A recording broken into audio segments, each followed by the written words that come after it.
Puluhan pedagang di pasar tradisional Desa Sangsit mendatangi kantor DPRD Buleleng kemarin. Mereka memprotes pengelolaan pasar di bawah naungan perusahaan daerah pasar Kabupaten Buleleng dan menuntut dikembalikan kepada desa adat. Puluhan pedagang yang tergabung dalam Persatuan Pedagang Pasar Sangsit mendatangi kantor DPRD Buleleng untuk menyampaikan aspirasi mereka. Para pedagang merasa resah karena aset dan pengelolaan pasar tradisional Sangsit diserahkan kepada PD Pasar Kabupaten Buleleng. Saat ini ada 120 orang pedagang di Pasar Sangsit. Pada saat direnovasi pada tahun 2013 silam, tidak ada persoalan yang terjadi di areal pasar. Namun setelah direnovasi dan dikelola perusahaan daerah, muncul masalah-masalah baru. Para pedagang tak hanya mengeluhkan luas los yang semakin kecil, namun juga mengeluhkan masalah keamanan pada barang dagangan mereka, serta adanya dugaan pungli yang dilakukan oleh oknum pengelola pasar. Oleh karena itu, mereka menuntut aset dan pengelolaan pasar dikembalikan kepada Desa Pakraman Sangsit Dauyeh. Mereka beralasan lebih nyaman jika dikelola oleh Desa Pakraman.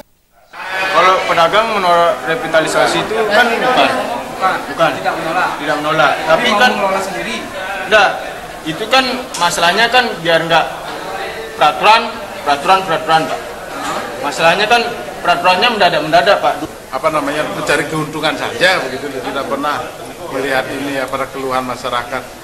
Jadi selama itu dikelola oleh PD Pasar tidak akan tenang mas pedagang. Ada baiknya diserahkan ke desa adat, biar desa adat yang mengelola.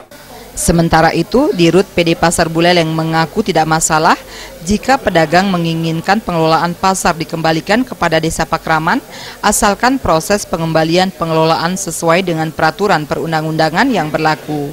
Selama ini perusahaan daerah hanya mengelola pasar-pasar yang menjadi aset pemerintah daerah maupun aset perusahaan daerah, itu pun atas permintaan dari pemerintah daerah.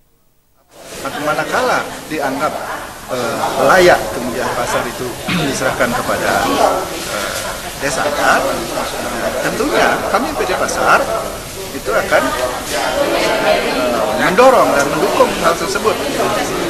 Tentu hal yang lain yang ingin juga kami katakan adalah manakala itu memang terjadi, ya tentu kami termasuk menyerahkan semua aset yang ada, termasuk staf-staf dan karyawan yang ada. Karena dulu kami pun menerima, PD Pasar itu menerima dari UPT juga demikian, bahwa karyawan seluruhnya yang ada di UPT itu di manajemennya oleh PD Pasar. Pandewisma